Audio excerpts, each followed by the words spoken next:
My mom told me to leave because her new husband and twins deserved more than me. So I moved in with my grandparents, worked my way through college alone, and years later, slammed the door in her face when she showed up demanding my money. I'm 33 now, working in upper management at a company I've been with since graduation. And while I've worked my ass off to get where I am, there's still a part of me that looks back and wonders what life could have been like if my mom had made better choices. She had me when she was 20. My biological dad wasn't in the picture. Honestly, I don't even know much about him. From what she told me later, she gave him the option to stick around and he didn't hesitate to bolt. No child support, no fights, just gone.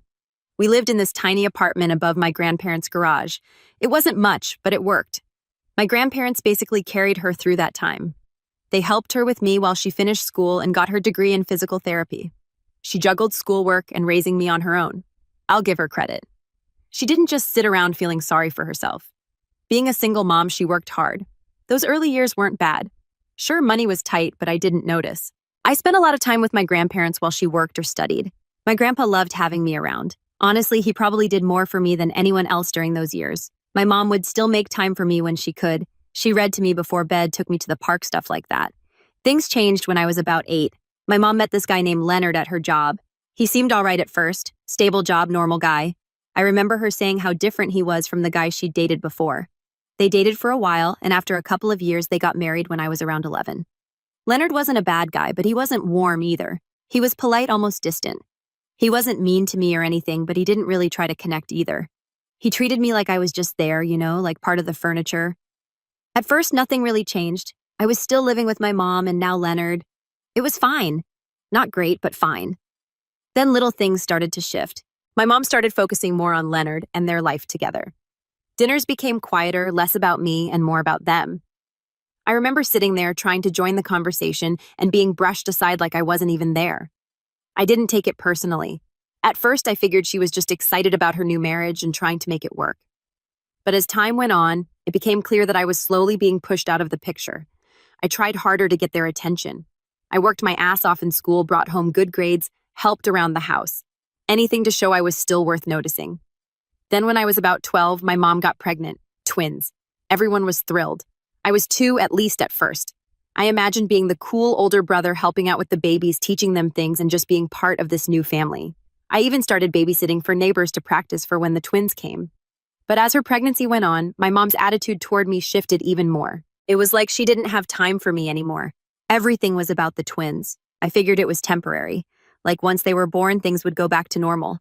The twins came along and it was like I vanished overnight. I mean, I get it. They're babies and babies need constant care and attention. I wasn't expecting things to stay exactly the same, but this was on a whole different level. It wasn't just about her being busy or tired, which would have made sense. It felt like she stopped seeing me altogether. Family dinners, those became a thing of the past. She used to be the one planning them, making an effort for us to have some time together, but now, nothing. And it wasn't just about skipping dinners. The little things that used to make me feel connected to her disappeared too. Talking about our day, watching a show together, even sharing those random inside jokes we used to have. I think the worst part was how I kept trying. Even though it was clear I wasn't part of this new family dynamic, I still tried. I still worked hard in school, helped out, and tried to make myself useful, but no matter what I did, it didn't matter. I wasn't a priority anymore. By the time I was 16, everything came to a boiling point. My mom and Leonard called me into the living room one evening saying they needed to have a serious conversation. I knew it wasn't going to be good. I could feel it in the air. They sat me down and started explaining how things were getting tight financially with the twins. They said their expenses had gone up and they couldn't afford to support everyone in the house anymore. Leonard did most of the talking, laying out all the numbers like I was supposed to feel bad for them. My mom just sat there looking at me, and then she said something I'll never forget. They deserve more, not we'll figure it out, not we're in this together. Just a clear message that I was nothing to them. I didn't argue. What was the point? I went to my room, packed up what little I had, closed a few personal things, and walked out the door. I didn't even look back. I went straight to my grandparents' house. They didn't hesitate to take me in, but man, were they mad. My grandpa kept pacing, muttering under his breath about how he couldn't believe his daughter would do this, while my grandma just shook her head and hugged me tightly. They wanted to confront my mom, but at the same time, they didn't want to cut her off completely, mostly because of the twins. And I got it that twins were innocent in all of this. They didn't ask to be born, and they certainly didn't ask to become the center of my mom's world at my expense. I couldn't blame them, even if I was angry at the situation. That day was a turning point for me. It was the day I realized I couldn't rely on my mom anymore. At 16, I wasn't just a teenager trying to figure out life. I was on my own. It was scary, yeah, but I didn't have a choice. From that moment on, I knew I had to take care of myself because no one else was going to do it. Living with my grandparents was a relief, but it wasn't easy. They gave me a roof over my head and a place to stay, but they couldn't do much beyond that. They were retired, living on a fixed income, and just didn't have the resources to support me the way I needed. So I started working. My first job was at this local coffee shop. It wasn't glamorous, but it paid just enough for me to buy school supplies, clothes, and some of the stuff I needed to get through high school. Balancing work and school wasn't simple, though. I'd get home late, try to finish homework, and wake up early the next day to do it all over again. My grades slipped a bit, but I still managed to stay on track to graduate. What really stung was that my mom didn't check in at all. It was like I'd ceased to exist for her. Every now and then I'd hear about her and Leonard through family gossip. They were doing well. Of course, the twins were thriving and they were living their picture-perfect life in their nice house with their new cars. And honestly, I couldn't wrap my head around it. I don't know why two people working decent jobs couldn't afford having 3 kids. I wasn't some extravagant expense. I just needed the basics. Meanwhile, I was the one struggling. I was working weekends and late into school nights just to keep myself afloat. Juggling homework shifts and trying to have some semblance of a normal life was exhausting. It wasn't like I was asking for much from them. Just a little effort, a little care. But it felt like the second I walked out that door, they wiped their hands clean of me and went back to their perfect little bubble. I guess it wasn't really about the expenses. They just didn't want me anymore. Around my senior year, college acceptance letters started rolling in. I was excited, but also terrified. I knew there was no way I could afford college on my own. I needed help. So against my better judgment, I reached out to my mom. I remember sitting in my grandparents' kitchen late at night, holding my phone, trying to figure out how to word the text. My mind kept spinning with different ways to ask for help without sounding too desperate. I deleted and rewrote it at least 10 times before finally sending, "Hey, I've been accepted to a few colleges. I was wondering if you could help me with financial aid stuff or co-sign a loan." I hit send and immediately regretted it. Not because I thought it was wrong to ask, but because deep down I already knew the answer. Still, a tiny, stupid part of me held on to hope. Maybe she'd remember I was her kid too. Her reply came hours later, and when it did, my stomach dropped. "We're saving for the twins' future. We can't help. Sorry." That was it. No congrats. No, we're proud of you. Just a flat rejection. It shouldn't have surprised me, but it did. Or maybe it just hurt more than I wanted to admit. I stared at the message, trying to process how someone could shut their own kid down like that. It wasn't even about the money. It was the complete lack of care. I sat there feeling like an idiot, wondering why I'd even bothered. I knew I couldn't count on her. I put my phone down, trying to swallow the lump in my throat, but the tears came anyway. I wasn't mad at the twins. They didn't ask for this, but I couldn't help feeling like I'd been cast aside, like I didn't matter. Thankfully, my aunt stepped in. When I told her what happened, she didn't even hesitate. She looked me straight in the eye and said, "I'll co-sign your loans. You just focus on making this work okay." She didn't have to do that. She had her own responsibilities and kids to worry about, but she believed in me. She told me she always knew I had it in me to go far, and honestly, that belief hit me harder than the offer itself. At that moment, I made a promise to myself. I wouldn't let her down. I'd work my ass off, not just for me, but to prove that her faith in me wasn't misplaced. My mom might have slammed the door shut, but my aunt, she flung it wide open, and I wasn't about to waste the chance. College was no joke. I hustled nonstop campus jobs, weekend shifts, and side gigs just to keep myself afloat. I even taught myself web design and started freelancing for small businesses. The work paid well, and I had bills to cover. Sleep became a luxury I couldn't afford, but I didn't care. I had a goal, and nothing was going to stop me. And my mom still radio silenced, not a single text or call to check in. Every now and then I'd stumble across her social media posts, pictures of the twins at their school plays, their birthdays, or their family vacations to Disneyland. She looked so carefree, like her life was this perfect little bubble. Those posts felt like a dagger straight to my chest. So eventually I blocked her. I couldn't keep torturing myself by looking at a life I wasn't part of. When graduation finally rolled around, I sent my aunt an invite to the ceremony. She didn't just come. She was beaming in the front row, cheering louder than anyone else when my name was called. My mom. I didn't even bother asking her. If she didn't care about my education when I needed her help the most, she didn't deserve to be there celebrating my success. My aunt, though, she deserved every bit of that moment because without her, I might not have made it at all. After graduation, the real grind started. I moved to a small city for a job in my field. The pay wasn't great, but it was enough to cover my bills and start chipping away at my student loans. Those first few years were rough. I was living in a tiny apartment with crappy furniture and working long hours just to prove myself. I poured everything I had into that job. I took every opportunity to learn, stayed late to finish projects, and volunteered for tasks no one else wanted. Slowly but surely, it started paying off. I got a promotion then, another, and before I knew it, I was moving up the ladder. By the time I hit my late 20s, I was finally in a good place. I'd paid off a big chunk of my loans, upgraded to a decent apartment, and had some savings for the first time in my life. It felt like I was finally getting ahead. My relationship with my mom was still non-existent. I didn't go out of my way to contact her, and she didn't either. Every now and then I'd hear from relatives that she asked about me, but it never led to anything. She had her family and I had my life. I think the hardest part of those years was realizing that she wasn't going to change. Some part of me had always hoped she'd reach out, apologize, or at least acknowledge how she treated me, but it never happened. Instead, I learned to stop expecting anything from her. Fast forward to age 30. I was in upper management making more money than I ever thought I would. I kept it quiet, though. I didn't post about it online. Didn't tell most of my family. I didn't want to deal with the drama that would come with it. But my aunt, the one who co-signed my loans, was the only one who knew about my promotion. She was proud of me and told me so every time we talked. Unfortunately, at a family gathering, she casually mentioned it to my mom, thinking it might spark some kind of reconciliation. She meant well. She's always been the one trying to keep the peace. But that one comment set off a chain reaction I wasn't ready for. A few days later, there was a knock on my door. I wasn't expecting anyone, so I looked through the peephole. It was my mom and Leonard. I hadn't seen them in years, and I couldn't think of a single good reason for them to be standing on my doorstep. I opened the door but didn't step aside to let them in. "What's going on?" I asked. Leonard didn't bother with pleasantries. "We need to talk," he said, shoving his way past me like he owned the place. My mom followed him in without so much as a hello. "We heard about your promotion?" Leonard started, his tone sharp and matter-of-fact. "So you're finally doing something with yourself. Good for you." "About time, really." I stared at them. No congrats, no small talk after all these years, just straight to insults. "Okay," I said slowly, and Mom jumped in.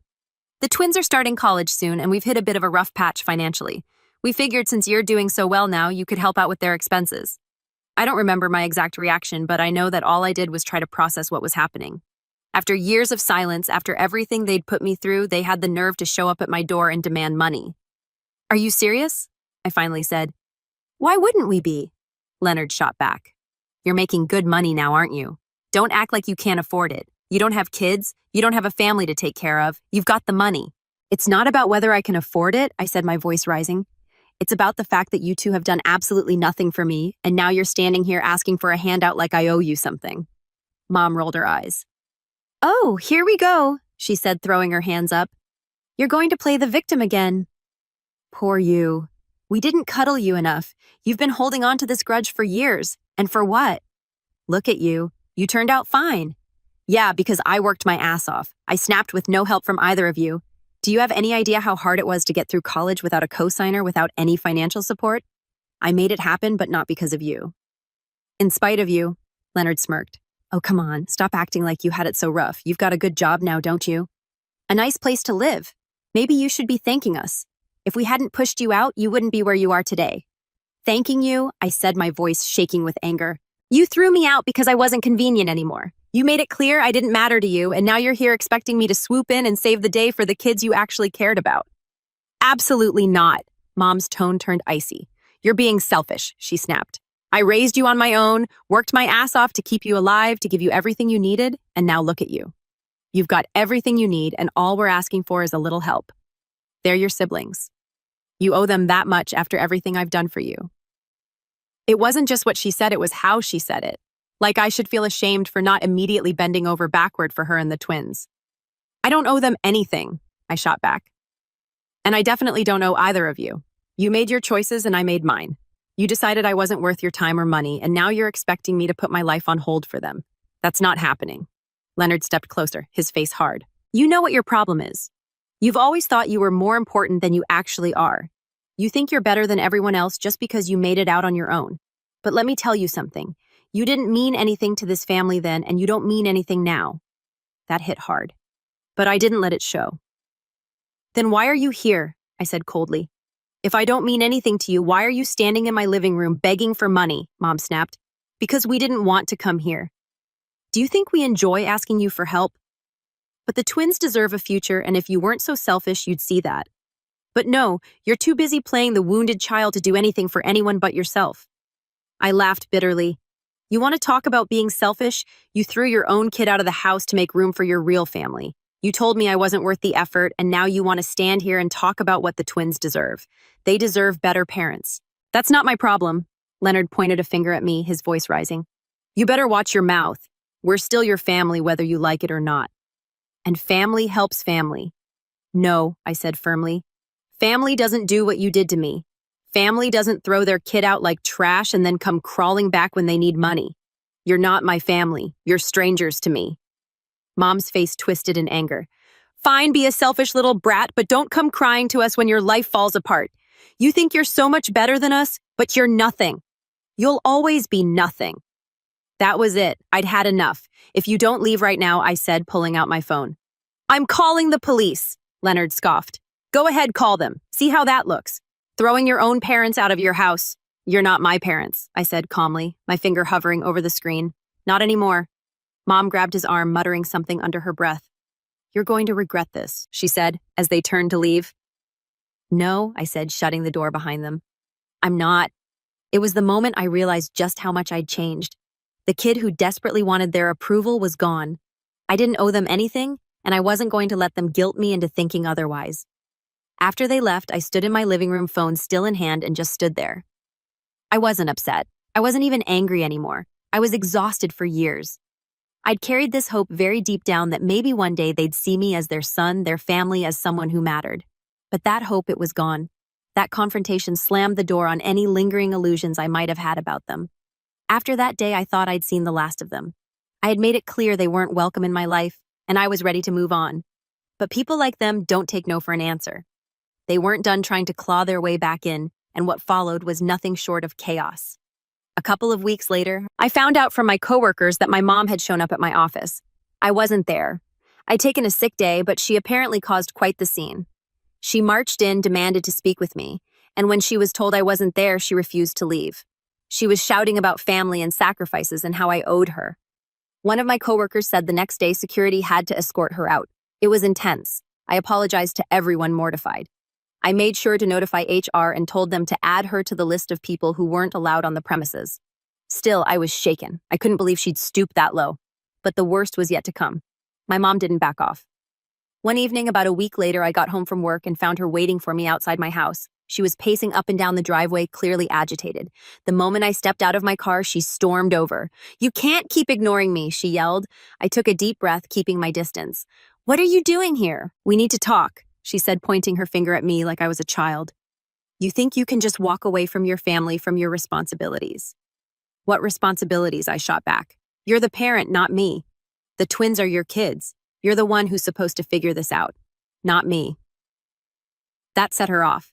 She started screaming about how I was selfish and ungrateful, how I owed her for everything she'd done for me. I sacrificed so much for you, she shouted. And this is how you repay me, by turning your back on us. You didn't sacrifice anything for me, I said, trying to keep my voice steady. Mom, go back to the home that you kicked your son out of and don't show up again. At that point, her voice went from loud to downright hysterical. She started yelling so loudly that the neighbors came out of their houses to see what was going on. He's a brat, she screamed, gesturing wildly at me. He's always been a selfish little brat. He doesn't care about anyone but himself. A few neighbors tried to intervene, telling her to calm down, but she wasn't hearing it. Her voice grew louder, more frantic, until she lunged at me, screaming, After everything I've done for you, stay back. I warned, my phone in hand, as I started dialing 911. I mean it, Mom. Don't you dare. Her face twisted in rage, and she made a wild grab for my phone. Don't you dare call the police on your own mother. I raised you. I sacrificed everything for you. You abandoned me, I shouted back, holding my phone out of her reach, trying to keep her at bay. You threw me away like I was nothing. It didn't feel like I was arguing with my mom anymore. It was like watching a stranger wearing her face. She was screaming about ingratitude, about family loyalty, while lunging at me, still trying to grab the phone from my hands. Through the chaos, I heard one of my neighbors yelling, "I'm calling the police. Leave him alone." More neighbors started emerging from their houses, standing on porches or edging closer, watching this surreal scene of a mother physically going after her own child. Finally, someone stepped in and pulled her away from me just as the sound of sirens cut through the air.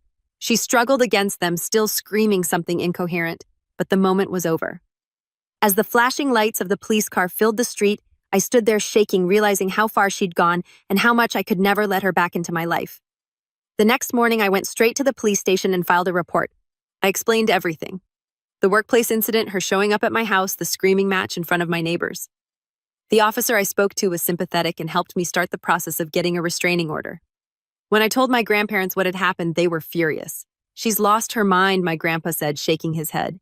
"I don't know what's wrong with her, but you don't deserve this." "We should have done more for you back then," my grandma added, her voice heavy with guilt. "We thought we were helping by staying close, but we let you face too much on your own." "I'm so sorry." I told them it wasn't their fault. They'd done the best they could, and they were the only reason I'd had any kind of stability after my mom kicked me out. They made it clear they were done with her. "We've stood by her through everything," my grandpa said. "But this is the last straw. We're cutting ties." Hearing that was bittersweet. On one hand, it felt like validation. They finally saw her for who she was. On the other hand, it hurt to know how far she'd fallen and how little she'd cared about anyone but herself. The restraining order was granted a few weeks later, and life finally started to settle down. I poured myself into my career, my house, and the people who truly mattered: my grandparents, my aunt, and my close friends. My aunt, though she was my rock, she didn't just step in when things got hard. She stayed, and she never made me feel like I owed her anything for it. A few months later, after I'd finally caught my breath, I decided to do something for her. It wasn't about repaying her. It was about showing her how much she meant to me. I didn't just hand her money, I planned it out. I made sure it was enough to cover a weekend getaway for her and her family. Something she'd always dreamed about but never prioritized because she was always putting others first. When I gave her the envelope, she looked confused at first, then opened it and gasped. "What is this?" she asked, her voice shaky. "It's for you," I said simply. "You've always been there for me. You didn't have to, but you did. You deserve something good, something just for you." Her eyes welled up and she shook her head. "You didn't have to do this. I didn't help you because I wanted anything in return." "I know," I said, my voice thick with emotion. "That's why you deserve it even more." She hugged me tight, and for the first time in years, I felt the kind of love and support I'd spent my whole life chasing. She didn't just see me, she valued me. Meanwhile, every now and then, I'd hear bits and pieces about my mom and Leonard. Their financial situation was crumbling, and the twins were barely making it through college. I didn't feel guilty. I didn't feel anything. They had made their choices, and I had made mine. For years, I had carried the weight of wanting their approval, of hoping they'd finally see me as someone who mattered. But now, I understood they never would, and that was okay. I didn't need their validation. I saw my own worth now, and I'd surrounded myself with people who did too. I've built a life I'm proud of, filled with people who genuinely care about me. And most importantly, I've learned that family isn't defined by blood. It's defined by the ones who show up, who stand by you, and who love you for who you are, not for what they can take from you. As for my mom, I hope she finds whatever it is she's looking for. But I'm done being her solution. I'm done being her sacrifice. My life is my own now, and I'm not looking back. If anything new pops up, I'll post an update for you guys. Final update. Hey everyone, I didn't think I'd be writing an update, but something unexpected happened, and I feel like it's worth sharing. After everything that went down with my mom and Leonard, the restraining order, the ambush outside my house, and her meltdown, I thought I was done with that part of my life. I'd closed the door and moved on. But then one of the twins reached out. It started with a text from an unknown number. "Hey, it's Max. Can we talk? I'd like to get to know you. You're my brother, and I don't know you at all." I sat there staring at the message for a long time. Max and I barely knew each other after I left home all those years ago. The twins were little kids at the time, and after everything my mom and Leonard put me through, I had no connection with them. Part of me wondered if this was some new ploy by my mom, but the way Max worded his message felt different. After a while, I replied, "What's this about?" A few minutes later, he called. I hesitated before picking up. "Hey," he said, his voice a little nervous. "I know this is random, but I wanted to reach out. I've been thinking about you a lot lately, and I feel like I missed out on something important. You're my brother, and I don't know anything about you. I hate that. I didn't say much, so he kept going. I know what Mom and Dad did to you. He said I didn't understand it when I was a kid, but I do now. I don't think it was right. Honestly, I think it was horrible, and I don't blame you for walking away. But I hate that their choices kept us from having a relationship. That's on them, not you. His words caught me off guard. I didn't expect him to be so honest about the situation. Max, none of this was your fault, I said, trying to keep my voice steady. You didn't make the choices they made. I know, he said, but it doesn't make it any easier. I feel like I've missed out on having an older brother. And now that I'm old enough to understand everything, I want to at least try to fix that. I know I can't undo what they did, but I'd like to get to know you if you're open to it. I leaned back in my chair, unsure of what to say. For years, I'd carried the weight of feeling like I didn't matter to my family. But here was Max reaching out, acknowledging what happened, and asking for a chance to build something different. Why now? I asked. Why reach out after all this time? Honestly, he said, because I don't want us to be strangers forever. I'm not asking you to forgive Mom or Dad, and I'm not trying to make excuses for them. I want to know you. That's it. His tone was so genuine. It was hard not to feel a little moved. I've spent a long time trying to move on from all of this, I said finally. It's not easy for me to open that door again. I get that, he said. And I'm not asking for anything big. I just want a chance to talk to you. Maybe see if we can have some kind of relationship. You're my brother, and I'd like to know who you are. I sat there for a moment, weighing my options. The twins weren't responsible for what happened. They didn't make the decisions that tore our family apart. And if Max was making the effort to reach out, maybe it was worth meeting him halfway, even though part of me kept warning that maybe his only intention was to take advantage of me. I decided to give him a chance anyway, since I don't really know the twins yet. All right, I said. We can start with a conversation. His relief was obvious. Thank you, he said quickly. That's all I'm asking. I just want to start somewhere. We ended the call shortly after, and I spent the rest of the evening thinking about it. Max reaching out wasn't something I ever expected, and it left me with a mix of emotions I couldn't fully process. The truth is, I'd spent so long seeing the twins as part of the family that had cast me aside, but Max made me realize they were as much victims of my mom and Leonard's selfishness as I was. They didn't choose this any more than I did. I'm not sure where this will go. I'm still cautious. I've built a life for myself that I'm proud of, and I'm not eager to reopen old wounds. But at the same time, Max's effort feels genuine. He didn't try to guilt me or make excuses for his parents. He just wanted to know me. And for the first time, I feel like maybe I could have a relationship with someone from that side of the family. It's a small step, but it feels like progress.